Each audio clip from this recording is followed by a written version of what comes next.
Need more chores.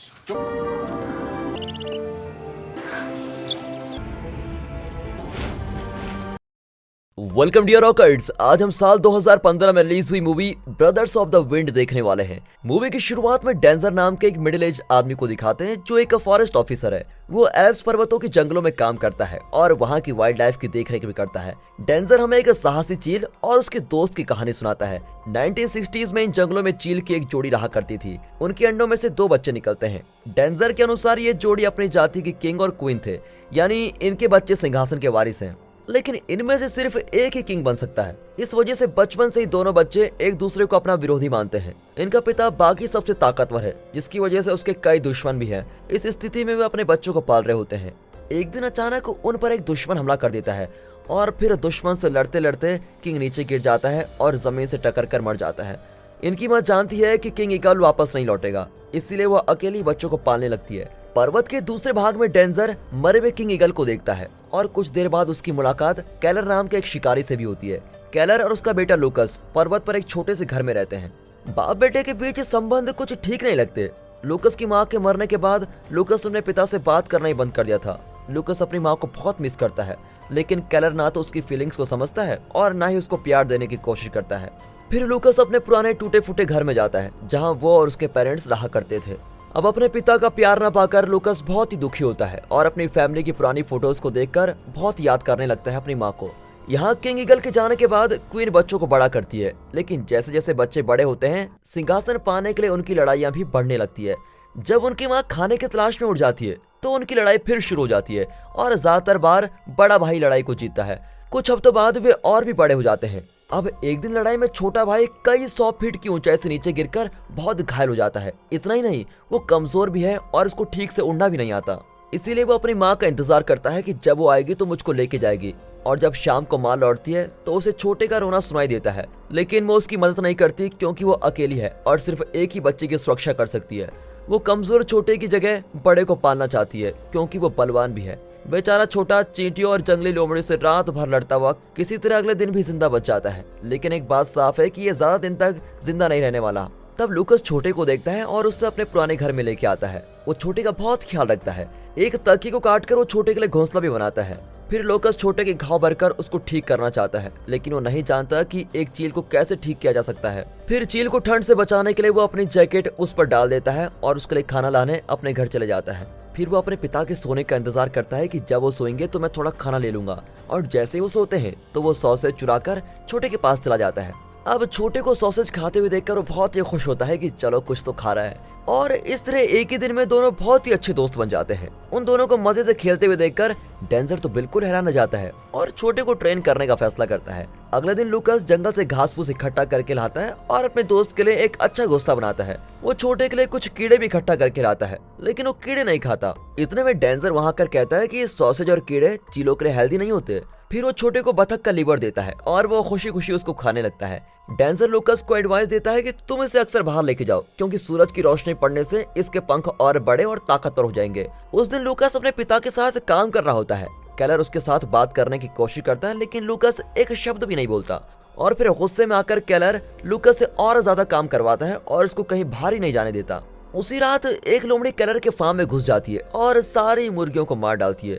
कैलर को बहुत गुस्सा आता है कि लूकस ने फार्म का दरवाजा खुला क्यों छोड़ दिया। दूसरी ओर लूकस छोटे के लिए मुर्गी चुराकर अपने पुराने घर में जाता है। वो उन लोमड़ियों को भगा देता है जो छोटे पर हमला करने वाली थी। फिर लूकस रात भर छोटे के साथ ही रहता है और उसके साथ खेलता भी है। वो अपनी फैमिली का बाइबल पढ़ता है जिसमें केन और एबल नाम के 2 भाइयों की कहानी होती है। वो कहानी छोटे की कहानी से बहुत मिलती जुलती है, इसीलिए वो छोटे का नाम एबल रख देता है। छोटा एबल है तो बड़े का नाम केन रख देते हैं। ओके, वहाँ केन की माँ उसे पर्वतों पर राज करने की ट्रेनिंग दे रही होती है। यहाँ लूकस एबल को उड़ने की ट्रेनिंग देना चाहता है, लेकिन उसे इस बारे में कोई जानकारी नहीं होती और इस वजह से वो सफल नहीं हो पाता। एक दिन वो एबल को ट्रेन कर रहा होता है कि डेंजर वहाँ पर आ जाता है।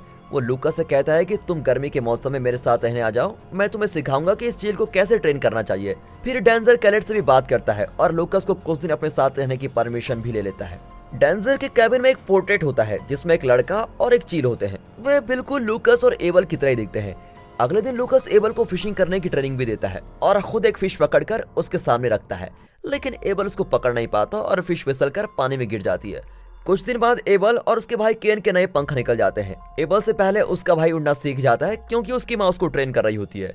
यहाँ बेचारा लूकस एबल को उड़ने की ट्रेनिंग देते देते बहुत थक जाता है। फिर वो छप्पर से एक बास्केट लटकाकर एबल को उसमें रख देता है और उड़ने को कहता है। शुरू में तो बात नहीं बनती, पर आखिर में वो आसमान में एकदम शानदार ग्लाइड करने लगता है। उस रात दोनों उस पुराने घर के छप्पर पर ही सो जाते हैं। सुबह जब लूकस उठता है तो एबल वहां पर नहीं होता। अब लूकस घबराकर आसपास देखने लगता है कि ये गया कहाँ। तभी उसको एबल दिखता है जो आसमान में मस्त उड़ रहा है, और ये देखकर लूकस की खुशी का ठिकाना ही नहीं होता और आखिर उसकी मेहनत रंग ला गई है। तब एबल उड़कर एक पत्थर पर बैठता है। लूकस खुश होकर उसके पास भागता है, लेकिन एबल फिर उड़ जाता है। ये देखकर लूकस की खुशी हवा में उड़ जाती है। अब लूकस को विश्वास हो जाता है कि उसका दोस्त उड़ना सीख गया है और कभी लौट कर नहीं आएगा। वो जमीन पर पड़ा पंख उठा लेता है और उसे एबल की यादगार चीज समझकर अपने पास रख लेता है। फिर डेंजर लूकस को दिलासा देता है, लेकिन वो भी नहीं जानता कि एबल कभी वापस आएगा या नहीं। वहाँ जंगल में एबल एक सांभर का शिकार करने की कोशिश करता है, लेकिन 2-3 सांभर मिलकर उसे घायल कर देते हैं और वो शिकार में सफल नहीं हो पाता। जंगल में उसकी जिंदगी बहुत मुश्किलों से भरी होती है। उसे किलर के शॉटगन से खुद को बचाना पड़ता है। अपने भाई केन से भी उसे अपनी जान बचानी पड़ती है क्योंकि अब केन एक काबिल शिकार पक्षी बन गया है। अगले कुछ दिन लूकस अपना सारा वक्त एबल को ढूंढने में निकालता है। जब वो नहीं मिलता तो लूकस लगभग हार मान चुका होता है, लेकिन आखिर एक दिन एबल उसके पास लौट ही आता है। अब लूकस सीख गया है कि जिंदगी में कभी उम्मीद नहीं खोनी चाहिए। लूकस एबल के पंख को कुछ पत्थरों के बीच में सजा देता है और एबल के साथ घर लौट आता है। डेंजर उसे प्रॉमिस करता है कि वो एबल को शिकार करना सिखाएगा। वे ट्रेनिंग की तैयारी कर रहे होते हैं कि केलर वहां पर आ जाता है। अब अपने पिता को देखते लूकस बिल्कुल वहां से भाग जाता है। केलर कहता है कि वो मेरा बेटा है और तुम इतने दिन उसे अपने साथ क्यों रख रहे हो। फिर डेंजर और लूकस मिलकर कुछ जुगाड़ करते हैं और एबल को तेजी से शिकार करना सिखाते हैं। शुरू में तो एबल असफल रहता है, लेकिन आखिर में वो प्रूव कर देता है कि वो एक समझदार पक्षी है। थोड़ी प्रैक्टिस के बाद वो अपना पहला शिकार पकड़ने में सफल ही हो जाता है। अब ट्रेनिंग अच्छी चल रही होती है, लेकिन डेंजर लूकस को समझाता है कि एबल एक जंगली पक्षी है और इसे एक न एक दिन वापस जंगल जाना ही होगा। कुछ दिन बाद वे एबल को सबसे ऊंचे पर्वत की चोटी पर लेके जाते हैं। लूकस उसे अलविदा कहकर उसके पैर में एक छोटा सा ब्रेसलेट पहनाता है। आखिर वो चील उड़ ही जाता है। जब जाड़े का मौसम आता है तो एबल ठीक से शिकार भी नहीं कर पाता। वो खरगोश का शिकार करने की कोशिश करता है, लेकिन बहुत ज्यादा ठंड और बर्फ गिरने की वजह से शिकार करना नामुमकिन सा हो जाता है। और फिर बहुत संघर्ष करने के बाद वो एक जानवर को पानी में डुबोकर उससे अपना शिकार बना ही लेता है। और वक्त के जाते जाते वो खुद के लिए शिकार करना भी सीख जाता है। इसी बीच लूकस रोज अपने दोस्त एबल को याद करता है। केलर जंगली जानवरों को पकड़ने के लिए ट्रैप लगाता है, लेकिन लूकस जानवरों को बचाने के लिए सारे ट्रैप्स निकाल देता है। एक दिन वो उन पत्थरों के पास जाता है जहां उसने एबल का पंख लगाया था। वहां वो एबल के बारे में सोचता है और बर्फ पर ही सो जाता है। जब वो जागता है तो उसके बहुत पास एक भेड़िया खड़ा होता है। अब लूकस घबराकर भागता है, लेकिन गलती से एक ट्रैप में उसका पैर फंस जाता है। लेकिन खुशकिस्मती से डेंजर वहां पास ही होता है और लूकस की चीख सुनकर उसकी मदद के लिए वहां पर आ जाता है। वो अपनी राइफल से भेड़िए को डराकर भगा देता है और लूकस का पैर ट्रैप से बाहर निकाल देता है। इसी बीच एबल उस जगह पहुंच जाता है जहां वो पैदा हुआ था। वो अपने भाई केन से मिलता है, जो अब बहुत बड़ा और ताकतवर शिकारी बन चुका है। अभी भी इन दोनों के बीच तनाव चल रहा है। वे दोनों मिलकर शिकार करते हैं और फिर मांस के लिए लड़ते हैं। एक दिन डेंजर लूकस को ब्रदर्स ऑफ विंड की कहानी सुनाता है, जो केन और लेवल की कहानी से मिलती जुलती है। लूकस पूछता है कि आपकी इस कहानी के अंत में क्या होता है, लेकिन डेंजर बताता है कि आखिरी पन्ना पढ़ने के बाद भी हमें कहानी का अंत पता नहीं चलेगा। और फिर अपने एक एक्सपीडिशन के दौरान डेंजर एबल और केन को दिखाता है, जो एक ही डाल पर शांत बैठे होते हैं। ऐसा लगता है कि इनके बीच की लड़ाई बिल्कुल खत्म हो गई है। दूसरी ओर लूकस ने अपने पिता को छोड़कर पर्वत के दूसरी ओर जाने का फैसला कर लिया है। फिलहाल तो वो उनके पुराने टूटे फूटे घर में ही है और वहां से निकलने वाला है। तब कैरर वहां आकर उसे माचिस की तिल्ली जलाने को कहता है। और अब फ्लैशबैक में दिखाते हैं कि उसने गलती से पूरे घर में आग लगा दी थी और इसी दुर्घटना में लूकस की मां जलकर मर गई थी। अब कैरर तिल्ली जलाता है तो लूकस घबराकर बाहर भाग जाता है और उन पर्वतों के बीच कहीं छुप जाता है। लेकिन कैरर उसका पीछा करता है और कुछ देर बाद लूकस एक पर्वत पर चढ़ रहा होता है कि अचानक उस पर एक पत्थर गिरने लगते हैं और वो नीचे गिर जाता है। तभी बिजली गिरती है और वो बेहोश हो जाता है। अब एबल वहां आकर उसके इर्द गिर्द उड़ने लगता है। कुछ मिनट बाद कैरर लूकस को ढूंढ लेता है और अपने बुरे बर्ताव के लिए उससे माफी मांगता है। लूकस पहली बार अपने पिता से बात करता है और एबल का नाम लेता है। जब वे उस जगह से निकलते हैं तो देखते हैं कि पास ही एक पत्थर के नीचे एक चील बना पड़ा है। अब कुछ साल बीत चुके हैं और अब कैरर और लूकस के बीच कोई तनाव नहीं है। वे आग जलाने के लिए कुछ लकड़ियां लेकर पर्वत पर चढ़ रहे हैं। लूकस कहता है कि मुझे ऐसा फील हो रहा है कि एबल यहीं कहीं है। लगता है उसे अब तक विश्वास है कि एबल जिंदा है और एक दिन वो जरूर आएगा।